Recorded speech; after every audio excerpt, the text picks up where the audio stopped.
Welcome back to Infidelity Tales Lab. We're incredibly grateful for your support. Before we begin today's tale, tell us, which city or country are you joining us from? We love connecting with our global audience. Now, let's dive into today's story. Chapter 1. The Funeral. Reed Montgomery stood alone at the edge of the small grave, raindrops mixing with his tears as the tiny white casket was lowered into the ground. 5-year-old Lily, sweet and innocent, was gone forever. Pneumonia had claimed her after a week-long battle that Reed had fought alongside her, sleeping in hospital chairs, begging doctors, and praying to gods he'd never believed in. But Lily's mother, his wife of 3 years, Allison, was nowhere to be seen. The cemetery workers glanced at him with awkward pity. They were used to groups of mourners, not solitary men burying children. Reed's hand tightened around his phone, which had buzzed with a new Instagram notification minutes before the service. Allison, radiant in a red bikini on a Hawaiian beach, cocktail in hand, leaning against Trent Patterson, her business associate, who had apparently become much more. Impossible to get a flight back. Send photos and RIP to your stepdaughter. The text had come at 3 a.m. when Reed was finalizing funeral arrangements with eyes raw from crying. Sir, would you like a moment alone? The funeral director's voice cut through his thoughts. Yes, thank you. His voice sounded hollow to his own ears. When they were gone, Reed knelt and placed a small stuffed unicorn, Lily's favorite, atop the fresh dirt. I'm so sorry, sweetheart. I promised I'd always protect you. He stood, straightening his black suit as rain pelted harder. 3 years ago, he'd met Allison, a widow with a toddler. Reed, who had built a successful security consulting business after leaving the military, had fallen for both of them instantly. Lily had called him Daddy Reed within months. He'd adopted her last year, becoming her legal father. Now she was gone, and the mother who should have been holding his hand was #NG, living my best life for Maui. Reed walked to his car, ignoring concerned glances from distant relatives who hadn't known what to say to him. His phone buzzed again, another photo. This time Allison and Trent kissing at sunset. Something hardened inside Reed. The grief remained, but was now encased in something colder, more focused. At home, he walked past Lily's room, her drawings still taped to the walls, her clothes still in the hamper, and went straight to his office. He sat at his computer and opened a hidden folder labeled Insurance. Inside was everything he'd discovered in the weeks before Lily fell ill. The affair that had apparently been going on for months, bank transfers, hotel receipts, text messages extracted from Allison's cloud backup. Old habits from his intelligence days had never quite left him.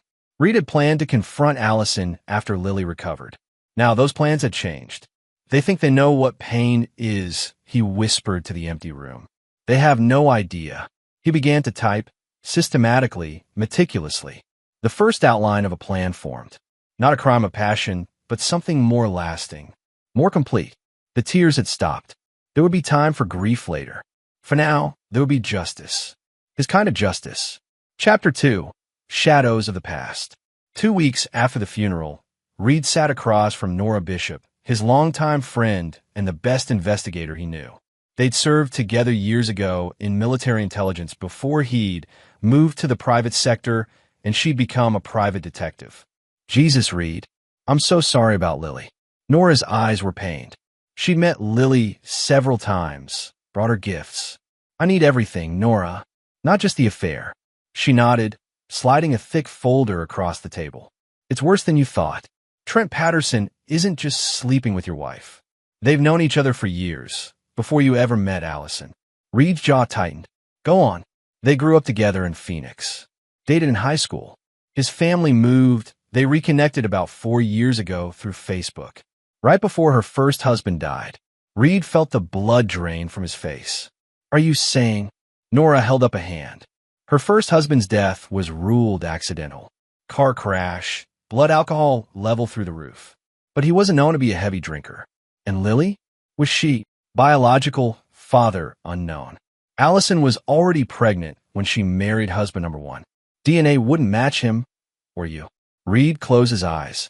Everything he believed about his life for the past 3 years crumbled around him. There's more, Nora continued. They're planning something. Big purchases of property in Costa Rica through shell companies. There's a life insurance policy on you, taken out 6 months ago. $5 million. Reed stared at the folder. Were they going to kill me? After my daughter, he stopped. Not his daughter. Never had been. I don't know, but I think they were waiting for something. Nora's voice softened. Reed, I pulled Lily's medical records. The pneumonia that killed her, there were some irregularities. The hospital didn't catch it, but I had a medical examiner friend look at the blood work. What are you saying? Reed's voice was deadly quiet. Pneumonia was real, but her immune system was severely compromised. There were traces of something that shouldn't have been there. Something that would make a mild infection turn deadly. Reed couldn't breathe. The restaurant around them faded away. They killed her, he whispered. They killed my little girl. I can't prove it, Nora cautioned. But the timeline fits. Allison started giving Lily immune-boosting supplements about a month ago, according to the nanny. Then conveniently planned this Hawaii trip right when Lily started showing symptoms. Reed's grief transformed into something darker, harder. They won't get away with this. Reed, be careful. Going to the police with circumstantial. No police, Reed said flatly. No courts. No system that might let them walk. Nora studied his face. What are you planning? Justice, Reed said simply. He'd seen too much in his military days to believe in the system. Sometimes, justice had to be delivered personally. They're coming back next week, Nora said. What are you going to do? Reed thought of Lily's empty room. Her unicorn collection. The way she called him Daddy Reed, even after the adoption. How she'd never wake up again. I'm going to welcome my wife home, he said calmly. And then I'm going to destroy them both. Not quickly. Piece by piece. Everything they value. Everything they are. Nora looked concerned. Reed, don't worry. I'm not going to do anything stupid. His eyes met hers. It's going to be very, very smart. Chapter 3. Homecoming. The house was immaculate when Allison returned. Fresh flowers in every room, her favorite wine chilling, and Reed in a crisp button-down greeting her at the door. Oh my God, babe, I'm so sorry. Allison's performance was flawless. Teary eyes, trembling lip, the designer black dress she'd clearly purchased for the occasion. I tried everything to get back for the funeral. Reed embraced her, fighting revulsion. I know you did, honey. Over his shoulder, he saw Trent Patterson hovering awkwardly by the car. Tall, tan, expensively dressed. The human equivalent of a luxury watch advertisement. Trent drove me from the airport, Allison explained, wiping theatrical tears. He's been so supportive through all this. Reed smiled. The least I can do is invite him in for a drink. Surprise flickered across Allison's face. This wasn't the confrontation she'd expected. In the living room, Reed played the grieving but dignified husband perfectly. He served drinks, accepted Trent's practiced condolences, and nodded at all the right moments of Allison's fabricated story about desperate attempts to find flights back from Hawaii. It's been devastating, Reed said softly, looking appropriately destroyed. The house feels so empty without her. You two need time, Trent suggested smoothly. I should go. Actually, Reed said, I wanted to thank you for taking care of Allison. It means a lot knowing she wasn't alone through this. The look that passed between Allison and Trent was worth everything. Confusion mixed with the first hint of unease. Listen, Reed continued, I know this is unorthodox, but I could use the company. Would you stay for dinner? Both of you? I can't bear another meal alone in this house. More confused glances. This wasn't how confronting an affair was supposed to go. Of course, Allison said cautiously. During dinner, Reed was the perfect host, attentive, seemingly oblivious. He shared fond memories of Lily, watched Allison struggle to match his stories with appropriate emotions, and observed Trent's increasing discomfort. A toast, Reed said finally, raising his glass. To new beginnings. They clinked glasses nervously. After Trent left and Allison had gone upstairs, Reed made a call. It's done, Nora confirmed on the other end. Tracker on his car, spyware on both their phones. Everything they say or do, we'll know. And the other thing, backdated and planted. If anyone ever looks The evidence trail showing they researched those immune suppressants goes back 6 months. Reed ended the call and climbed the stairs. In the master bedroom, Allison was already in bed, scrolling through her phone. "You're taking this better than I expected," she ventured. Reed slid under the covers beside the woman who had helped kill his daughter. "Grief affects everyone differently," he said softly. "I know it soon, but have you thought about what to do with Lily's room? It might help with closure if we—" "Already handled it," Reed said. "I packed everything up. Donated it all." Relief washed over Allison's face. "That's very proactive of you. I've also been thinking we should get away. Maybe a trip, once I'm feeling up to it. Start fresh." "That sounds perfect," Allison said, reaching for his hand. "I'm here for you, babe. Whatever you need." Reed squeezed her hand and smiled. "I know you are." Later, when Allison was asleep, Reed slipped out of bed and went to the basement. Behind a false wall panel was a room Allison had never discovered. Inside, Lily's belongings were carefully arranged. Her favorite toys, clothes, drawings. A shrine to the little girl who had called him daddy. Next to them sat 3 laptops, each screen displaying different information. Allison's text messages with Trent, their location data, financial records. On the wall hung a detailed diagram with photos, timelines, and connecting threads. Phase 1 of his plan was complete. Allison and Trent believed they had gotten away with it. They thought Reed was oblivious, broken, malleable. They had no idea what was coming. Chapter 4. Calculated Moves. 1 month after Lily's funeral, Reed sat across from Lawrence Weber, his attorney and old college friend, in a wood-paneled office overlooking downtown. "You're sure about this?" Lawrence asked, sliding the documents across his desk. "These changes to your will and financial arrangements are significant." Reed signed without hesitation. "Never been more sure of anything." "And you're absolutely certain about the offshore accounts? Once these assets move, they'll be difficult to trace." "That's the point. I want everything ready by the end of the month." Lawrence leaned back. "Reed, as your friend, I have to ask, is everything okay with you and Allison? These arrangements basically cut her out of everything except what would look reasonable to an outside observer." Reed smiled thinly. "Everything's fine. Just being cautious with my business assets, given the expansion." The lie came easily now. "How's the trust for Lily's foundation progressing?" "All set up as requested. The Lily Montgomery Memorial Foundation will be officially recognized next week. Noble cause, helping families with sick children." Reed nodded. The foundation was legitimate. He'd already funded it with $2 million. What Lawrence didn't know was its other purpose. A purpose that would become clear only when the time was right. That evening, Reed hosted a dinner party. Among the guests were Allison's closest friends Paige and Devin. The same friend she complained to about her cold, distant husband and texts Reed had intercepted. The same friends who knew about the affair with Trent, but had kept her secret. "It's so good seeing you out of the house," Paige said, embracing him. Her sympathy seemed genuine, though Reed knew from her messages with Allison that she considered him controlling and emotionally unavailable. "Lily would have wanted life to go on," Reed replied, playing the part of the healing widower perfectly. Throughout dinner, he was charming, attentive to Allison, and subtly generous. He announced a major donation to the Children's Hospital in Lily's name, watching as Allison struggled to maintain her appropriately sad but proud expression. "I'm expanding the business too," Reed told the table. "Opening offices in Miami and possibly internationally. Allison's been my rock through all of this." Under the table, he squeezed her hand. She squeezed back, clearly relieved at his apparent recovery and his continued business success. What she didn't know was that Reed had already begun liquidating his company's most valuable assets and transferring them to holdings she couldn't access. After the guests left, Allison wrapped her arms around him. "That was nice. You seem better." "I'm trying," Reed said. "For both of us." Her phone buzzed with a text. He pretended not to notice how she angled it away from him. From his own phone, mirroring her messages, he knew it was Trent. "How much longer do we have to wait?"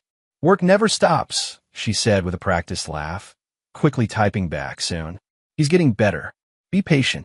Speaking of work, Reed said casually, I'm thinking of having Trent consult on the Miami expansion.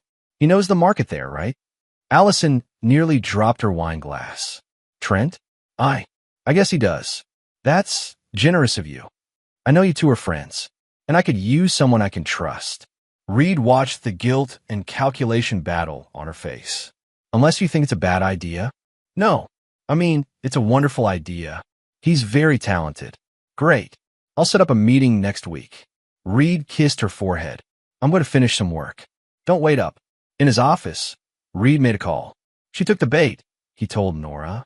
Move to phase 2. The next day, Reed met Trent at an upscale restaurant, ostensibly to discuss business opportunities. Trent was nervous, overdressed, clearly uncomfortable sitting across from the man whose wife he was sleeping with, the man whose daughter he had helped kill. I appreciate you meeting me, Reed said, sipping his water. Allison speaks highly of your business acumen. That's generous of her. Trent fidgeted with his cufflinks. Patek Philippe, Reed noted, probably purchased with funds Allison had diverted from their joint accounts. I'll be direct, Reed said. I'm expanding my security consulting firm internationally. I need someone to head the Caribbean and Latin American division.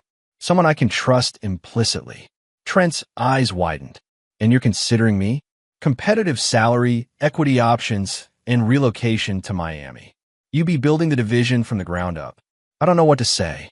The greed in Trent's eyes was unmistakable. Why me? Reed leaned forward. Because Allison trusts you. And right now, that means everything to me. The meeting ended with a handshake and Trent's eager acceptance. As soon as Trent was gone, Reed received a text from his operative who had been watching Allison. She entered the bank as scheduled. Accessed the safe deposit box. Exactly as predicted. While Reed distracted Trent with visions of wealth and power, Allison was retrieving the documents they'd need for their real plan, the one they thought Reed knew nothing about. Everything was unfolding perfectly. The predators had become the prey, though they didn't realize it yet.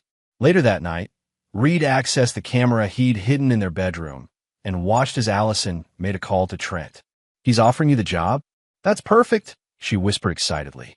We'll have access to everything, his international accounts, client lists, everything we need. Trent's voice came through clearly. How long before we can make our move? Not long. He's still grieving, but he's distracted with business. Vulnerable.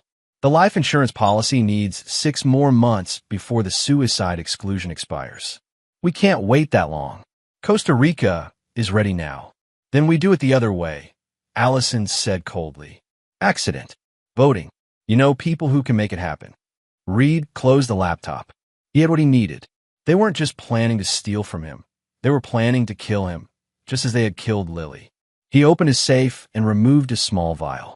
The same substance that had compromised Lily's immune system, obtained through Nora's connections. Poetic justice was coming. But first, he needed to finish laying the groundwork for their complete destruction. Chapter 5. Webs of Deceit. By the 3rd month after Lily's death, Reed had become expert at leading a double life. On the surface, he was the recovering widower and devoted husband, slowly returning to normal life. Behind the scenes, he was meticulously executing his revenge plan. The offshore transfers are complete, Lawrence confirmed during their secure call. 80% of your liquid assets are now in untraceable accounts. To anyone looking, your company still appears fully operational and profitable. And the documentation for the Costa Rica property, falsified as requested. If someone goes looking, they'll find evidence that Trent and Allison purchased it 6 months ago through shell companies. The money trail leads back to your company accounts they accessed. Perfect. The evidence was elaborate, seemingly careless digital footprints showing Allison and Trent had been embezzling from Reed's company for over a year. Bank records, falsified emails, offshore accounts in their names filled with Reed's supposedly stolen money. All backdated, all utterly convincing. That night, Reed took Allison to dinner at Vertigo, the exclusive rooftop restaurant where he had proposed to her 4 years earlier. She was radiant in a black dress, playing the role of loving wife flawlessly. What's the occasion? She asked as champagne was poured. I've been thinking about Lily, Reed said softly. Allison's face shifted to practice sympathy. about what she would want for us. Oh, honey, she wants us to be happy, to move forward. Reed reached across the table for her hand. I'm taking 2 weeks off. I want us to go to the lake house. Just us. To reconnect. Allison couldn't hide her momentary panic. The lake house was isolated, 3 hours from the city. No witnesses, poor cell service. That sounds wonderful, she managed. But your work can wait. Trent's handling the Miami preparations. Reed watched her calculate. 2 weeks alone with him would delay their plans, but refusing would raise suspicions. When do we leave? Tomorrow. Reed smiled. I've already packed your things. Later that night, he watched through hidden cameras as she called Trent in a panic. The lake house? For 2 weeks? I can't do that. It's perfect, Trent responded. Isolated. No witnesses. We moved the timeline up. You want me to do it at the lake house? Are you insane? We discussed this possibility. The substance is untraceable. Natural causes or accidental drowning. Then you're a grieving widow with an insurance payout and control of his company. There was a long pause before Allison spoke again. Bring it to me tonight. Reed's in his office. Reed closed the laptop and opened a secured text line to Nora. They took the bait. Moving to phase 3. The next morning, they drove to the lake house. Reed pretended not to notice the small vial in Allison's toiletry bag or how carefully she guarded her coffee thermos. He was solicitous, loving, seemingly oblivious. At the lake house, he surprised her with a private chef for their first night, eliminating her immediate opportunity to poison his food. After dinner, he suggested a boat ride the following day, watching her eyes light up with opportunity. That night, he pretended to sleep deeply while she slipped from their bed to make a call on the deck. Tomorrow on the boat, she whispered to Trent. It'll look like an accident. Are your people ready on the Costa Rica end? Everything's set. By this time tomorrow, you'll be a widow, and we'll be millionaires. When she returned to bed, Reed put his arm around her, feeling her stiffen slightly before forcing herself to relax. I love you, he murmured as if half asleep. I love you too, she lied, not knowing that in her coffee thermos, Reed had already replaced her poison with harmless colored water. The game was entering its final phase. After months of gathering evidence, creating false trails, and allowing them to incriminate themselves, Reed was ready for the endgame. Tomorrow, Allison would attempt to kill him on the boat. Instead, she would find herself caught in a trap 3 months in the making. Chapter 6. Masks removed. The morning dawned clear and perfect at the lake house.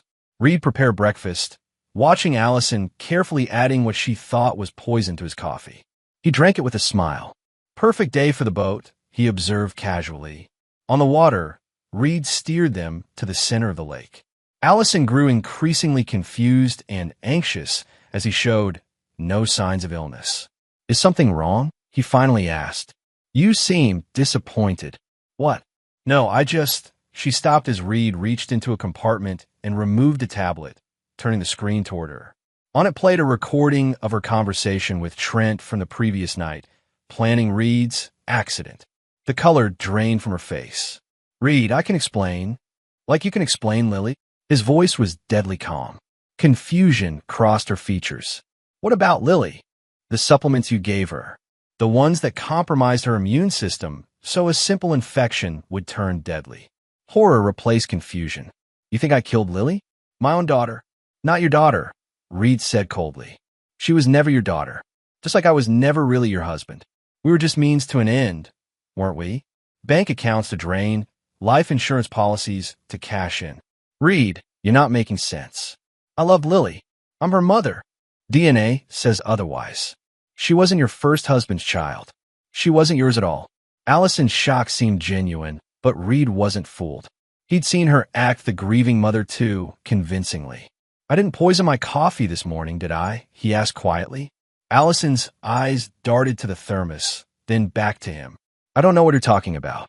Reed held up the vial he'd found in her bag. Looking for this? The same compound found in Lily's blood work. Not quite identical. You learned from that mistake. This one would have looked like a heart attack. Reed, please.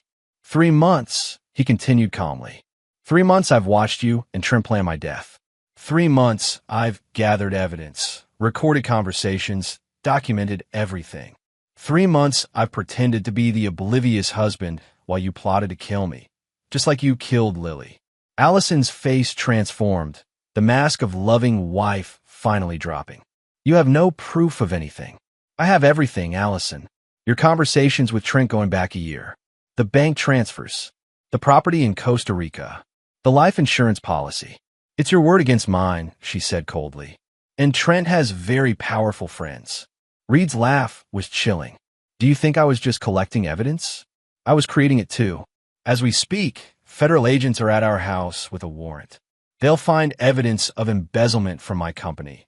Money trails leading to accounts in your name and Trent's. They'll find the research you did on untraceable poisons, the conversations planning my death. Allison's eyes widened. You're lying. Reed held up his phone, showing a live feed from their home security system. Agents were indeed searching the house. The beauty is, I didn't have to fabricate your guilt. I just had to make sure there was evidence of what you were actually doing. They'll never prove. They already have Trent in custody. Nora Bishop, remember her? My friend from military intelligence? She's made sure he was picked up an hour ago. How long do you think he'll protect you once he's facing murder charges?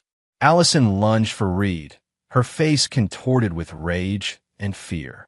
He easily sidestepped, watching as she lost her balance and fell hard against the side of the boat. I didn't kill Lily, she screamed. She wasn't even my daughter.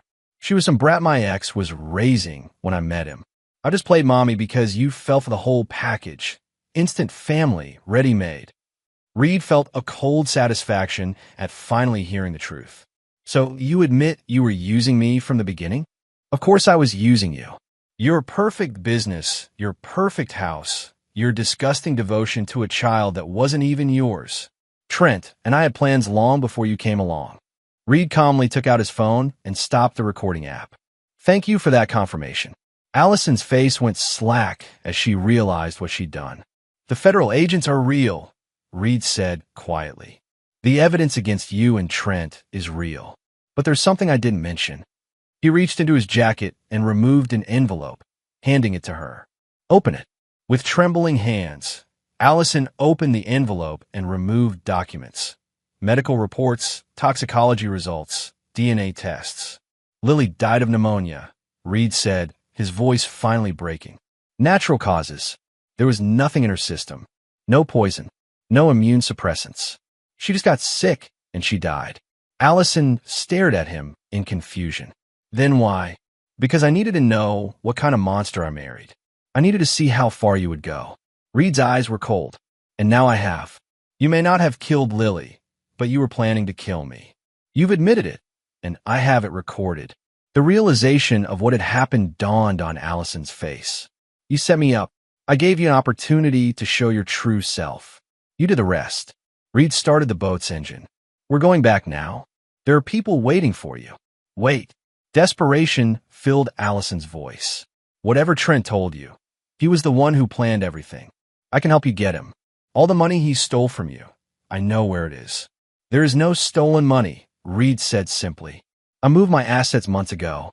What the Fed will find is evidence I created, but the crimes are real. The intent was real. Your confession just now was real. As the boat approached the dock, Allison could see police vehicles waiting. Reed, please. I'm begging you. I'll disappear. You'll never see me again. That's right, Reed agreed. I won't. The officers approached as they docked. Reed handed them the recording device and vial of poison. Allison was handcuffed and led away, still pleading her case. Nora appeared at Reed's side as they watched the police car drive away. It's done, she said quietly. Trent's already talking, trying to cut a deal. The evidence trail you created is holding up perfectly. Financial crimes, conspiracy to commit murder. They're looking at significant time. Reed felt hollow. The revenge he'd planned so meticulously was complete, but it brought no joy, no relief from grief. What about Lily? Nora asked gently. Do you want to know? No, Reed cut her off. She was my daughter in every way that matters. That's all I need to know. As night fell over the lake, Reed stood alone on the dock. 3 months of living a lie had ended. Justice, his version of it, had been served. But Lily was still gone, and no revenge could bring her back. He took out his phone and pulled up the last photo he had taken of her, laughing on his shoulders at the park, ice cream on her chin, eyes bright with life. "It's done, sweetheart," he whispered to the empty air. "They can't hurt anyone else." Chapter 7. Aftermath. 6 months after Allison's arrest, Reed sat in Lawrence's office reviewing documents. Both Allison and Trent remained in custody awaiting trial, denied bail due to flight risk, specifically their connections to Costa Rica. "The plea deal offers are on the table," Lawrence explained. "The prosecutor is offering Allison 15 years if she testifies against Trent. He's been offered 20 with the possibility of parole." "They deserve worse," Reed said flatly. "For conspiracy and attempted murder, these are substantial sentences." Lawrence hesitated.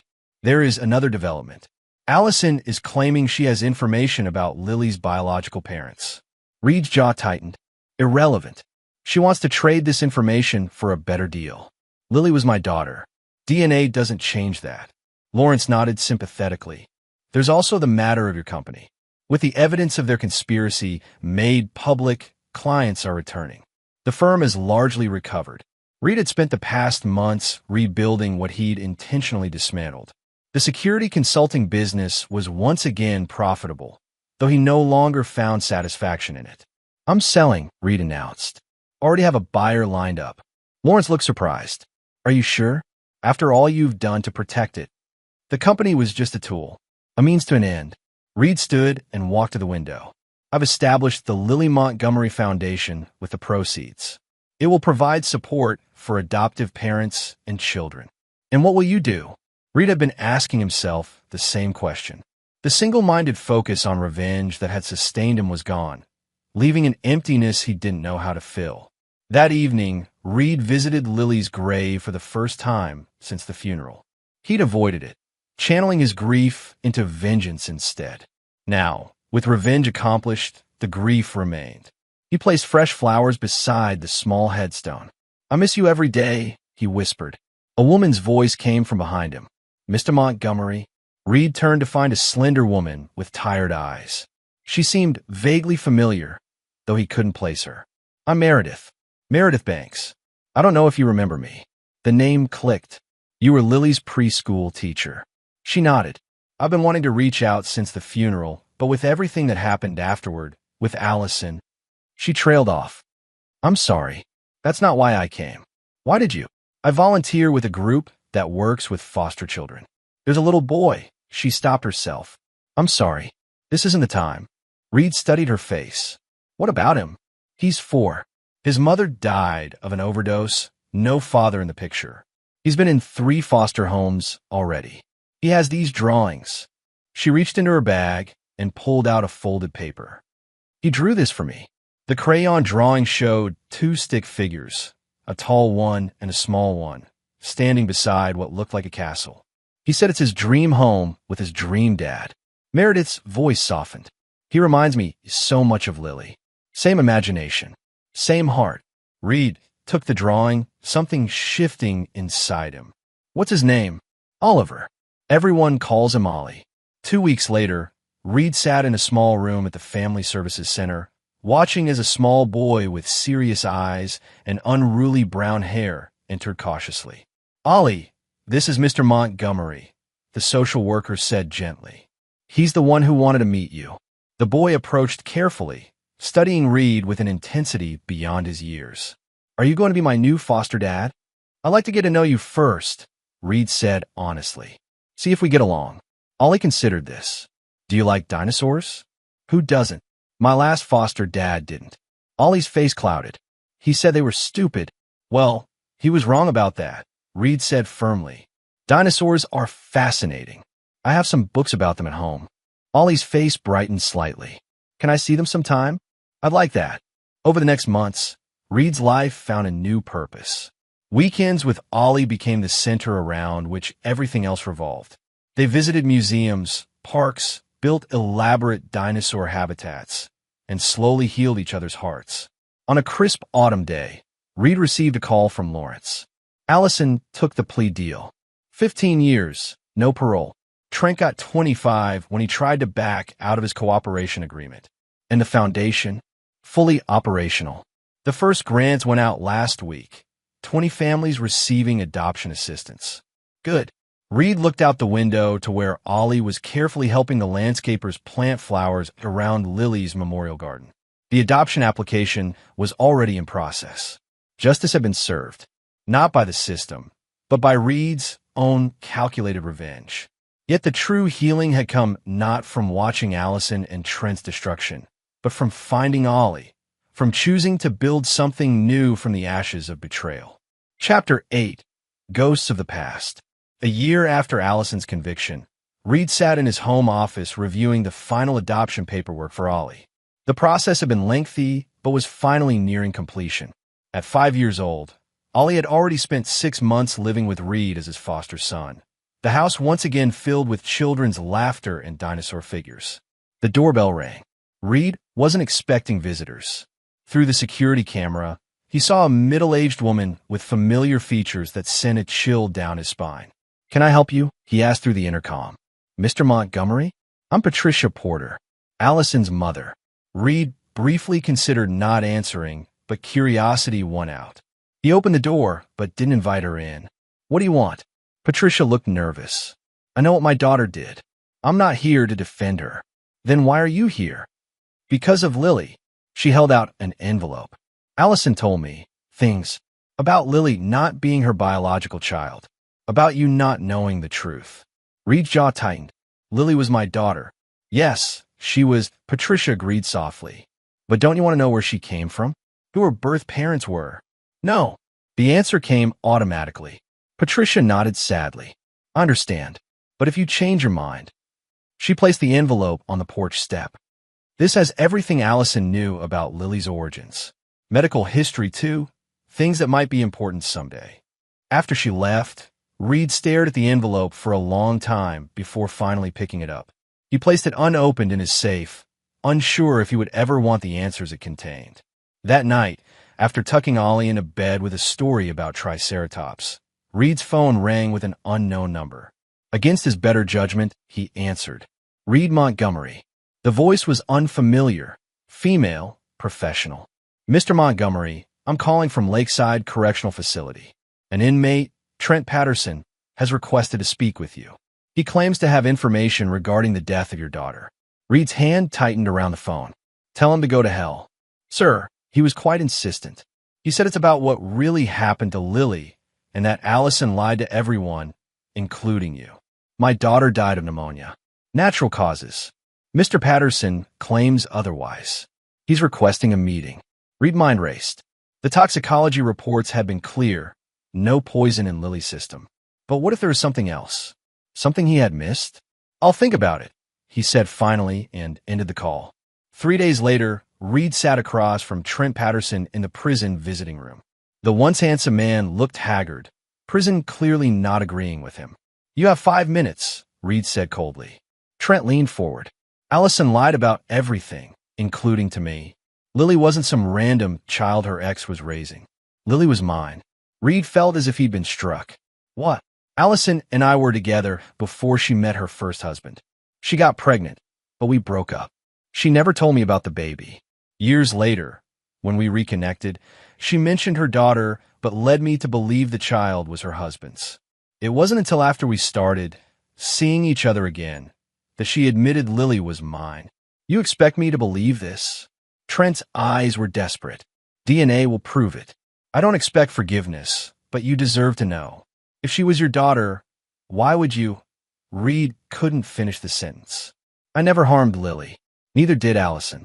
Whatever you think happened, whatever evidence you found or created, Lily's death was exactly what the doctors said.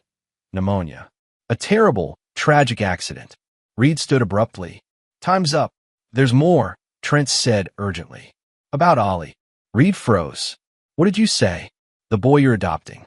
Oliver Banks. It's not a coincidence that his teacher brought him to you." "What are you talking about?" Reed's voice was dangerous. "Meredith Banks isn't just Lily's former teacher. She's connected to all of this in ways you don't understand. Ask her about Phoenix. Ask her about the Burns family." Before Reed could respond, Guards appeared to escort Trent back to his cell. DNA doesn't lie, Montgomery. Trent called out as he was led away. Get the test. That evening, Reed did something he'd promised himself he wouldn't do.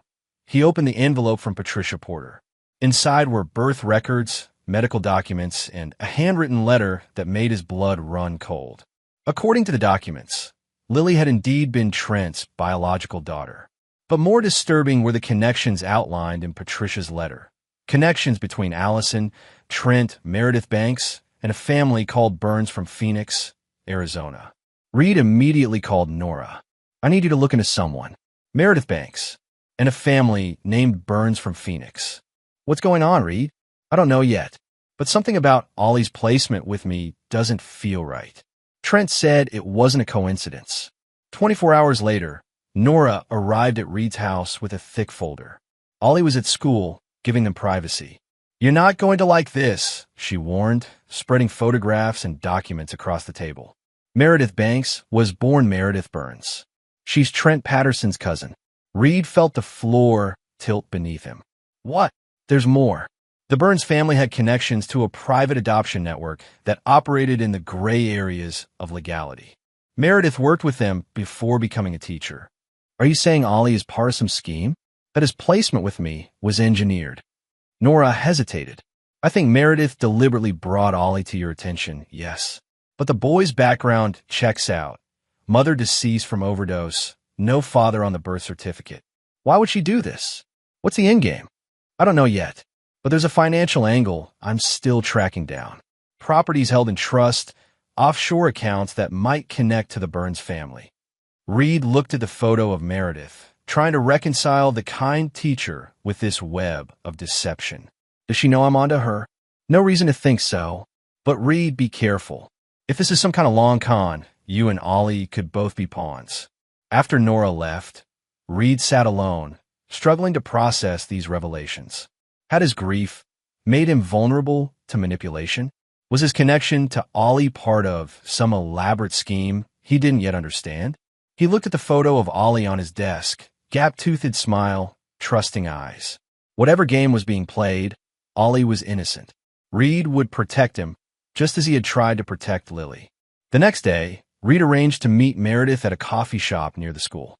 She arrived, looking nervous but pleased to see him. How is Ollie adjusting? She asked warmly. Very well, Reed replied, studying her face for signs of deception. He talks about you often. Says you were his first real friend. Meredith smiled. He's a special boy. He is. Reed paused. I've been curious about something. How did you come to be his teacher? Before the foster system, I mean. A flicker of tension crossed her features. Just chance, really. His mother enrolled him in the preschool program where I taught. His mother who died of an overdose. Yes. Very sad situation. And you're originally from Phoenix, correct? The Burns family. The color drained from Meredith's face. How did you? I know about your connection to Trent Patterson. I know Lily was his biological daughter. What I don't know is what game you're playing with Ollie and me. Meredith's composure crumbled. It's not what you think. Then explain it to me. Now. She took a shaky breath. Lily wasn't just Trent's daughter. She was my niece. My sister and Trent had a brief relationship years ago. She got pregnant, but they broke up before he knew. My sister couldn't keep the baby. She was young, struggling with addiction. She gave Lily up for adoption, and Allison worked with my family's adoption network. She was supposed to place Lily with a properly vetted family. Instead, she kept her, using the child to attract a husband. Meredith's eyes filled with tears. When I recognized Lily in my class, I couldn't believe it. I started keeping tabs on her or on you. You were a good father to her. And Ollie? Is he related to you too? Another pawn in whatever game your family plays. No. Ollie's background is exactly as I told you. His mother really did die of an overdose. But she hesitated. But what? He needed a father. You needed a son. After what happened with Lily, after seeing how you loved her without any biological connection, I thought it might heal both of you. Reed studied her, uncertain whether to believe this version of events.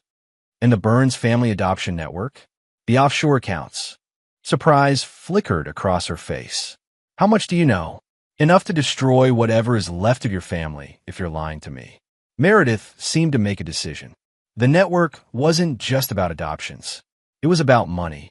Rich families paying to skip the system, birth mothers getting more than the legal amounts. My family profited for years. Was Ollie part of that? No. He came through the official foster system. I swear it. Reed wasn't sure he believed her. I want DNA tests. For Lily and for Ollie. I want to know exactly who they are and how they're connected to all of this. Meredith nodded slowly. I'll cooperate however you need me to. As Reed left the coffee shop, he felt the ground shifting beneath his feet once again. The revenge he had meticulously crafted against Allison and Trent now seemed like just one layer of a much more complex deception. But one thing remained clear. He would protect Ollie, no matter what forces were at play. Chapter 9. Ashes to Ashes. 3 weeks after his confrontation with Meredith, Reed sat in Lawrence's office reviewing the results of multiple DNA tests and the findings of Nora's exhaustive investigation. It's all confirmed, Lawrence said, tapping the papers. Lily was indeed Trent's biological daughter with Meredith's sister, Kelly Burns. The adoption was arranged illegally through the Burns family network, with Allison as the facilitator. And Ollie, no relation to any of them. His background is genuine, mother deceased from overdose, father unknown. His placement with you was manipulated by Meredith, but his need for a home was real. Reed absorbed this information, feeling both relief and renewed anger. And the Burns family operations? Nora picked up this thread. Extensive. They've been operating in multiple states for over 15 years, arranging private adoptions for significant fees. Offshore accounts, property holdings, shell companies, the works. Criminal charges? Already in process, Lawrence confirmed. The FBI has been building a case for years. Your situation broke it open. Patricia Porter is cooperating in exchange for immunity. Reed looked out the window at the autumn leaves falling. And what does this mean for Ollie's adoption? It can proceed. He has no connection to the criminal aspects of the case. The court is satisfied that your home is the best placement for him. That evening, Reed sat with Ollie on the back porch, watching the sunset. The boy was carefully coloring a dinosaur picture, his tongue poking out in concentration. Ollie, do you remember your mom? Your birth mom? Ollie looked up, considering. A little. She smelled like flowers sometimes. But she was sad a lot. Do you ever wonder about your dad? Your birth father? Ollie shrugged. Sometimes. But Miss Meredith said sometimes families are made, not born. He looked at Reed seriously. Are you still going to be my dad? Reed pulled him close. Yes. Nothing will change that. Even though I'm not really yours. Like Lily wasn't really yours. The question caught Reed off guard. Who told you that about Lily? I heard you talking to Miss Nora. About tests and real parents. Reed took a deep breath. Family is complicated, Ollie. But love isn't. Lily was my daughter because I loved her and she loved me. That's what makes a family real. Ollie seemed to accept this, returning to his coloring with the matter settled in his mind. Later that night, Reed made a decision. He gathered all the files, all the evidence, all the DNA tests, and placed them in a metal container in the backyard.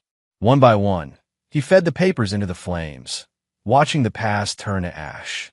When only one document remained, Lily's original birth certificate showing her true parentage, Reed hesitated. This was the truth, the reality of who his daughter had been. After a long moment, he placed it in a sealed envelope and locked it in his safe. Someday, Ollie might want to know the full story. But for now, the past had burned away, leaving only what mattered, the family they were building from the ashes. The next day, Reed visited the prison one last time. Allison looked surprised to see him. I know everything, he said without preamble. About Lily, about the Burns family, about your role in all of it. Allison's face hardened. So what? Does it change anything? We're both still here. Me in prison, you playing grieving father to a child that was never yours. You're right. It changes nothing. Lily was my daughter in every way that mattered. Just like Ollie is my son. Ah yes, the replacement child. How convenient that Meredith found him for you. Reed studied the woman he had once loved. You never understood what family really means. That's why it was so easy for you to betray everyone, Your parents, Trent, me, Lily. Are you here for closure, Reed? Some final moral victory? No. I'm here to tell you that this is the last time you'll ever see me. I'm moving with Ollie, starting fresh where none of this can touch us. A flash of something, perhaps regret, crossed Allison's face. And Trent? Will you tell him the truth about his daughter? He already knows, but it changes nothing for him either. As Reed turned to leave, Allison called after him. You know what the irony is? In the end, you became exactly like me, manipulating evidence, creating false trails, destroying lives for your own satisfaction. How does it feel to look in the mirror and see me looking back? Reed paused at the door. The difference is, I did it for justice. You did it for greed. Keep telling yourself that. Allison laughed bitterly. But we both know the truth. You enjoyed watching us fall. You wanted revenge more than you wanted justice. Reed didn't respond. There was nothing left to say. 3 months later, Reed and Ollie stood on the deck of their new home overlooking the Pacific Ocean. The adoption was finalized. The house was filled with dinosaur models and children's books, and the Lily Montgomery Foundation was flourishing under Nora's guidance. Do you think Lily would have liked it here? Ollie asked, peering at the waves crashing below. She would have loved it, Reed said truthfully. She always wanted to see the ocean. I wish I could have known her. Me too, buddy. But she knows about you, and she's happy we found each other. Ollie considered this with the seriousness of a child contemplating the universe. Like a family puzzle. The pieces find each other, even when some are missing. Reed smiled at the unexpected wisdom. Exactly like that. As the sun set over the water, Reed reflected on the long, twisted path that had led him here.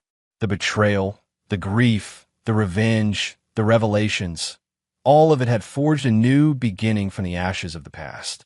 Allison had been right about one thing. The line between justice and revenge had blurred. But where she saw similarity, Reed recognized the crucial difference. His actions, however calculated and ruthless, had ultimately been about protecting the innocent and punishing the guilty. He had stepped into darkness to serve the light. Now, watching Ollie's face light up at a dolphin breaking the surface of the water, Reed knew he had made the right choice. The cycle of deception and revenge had ended.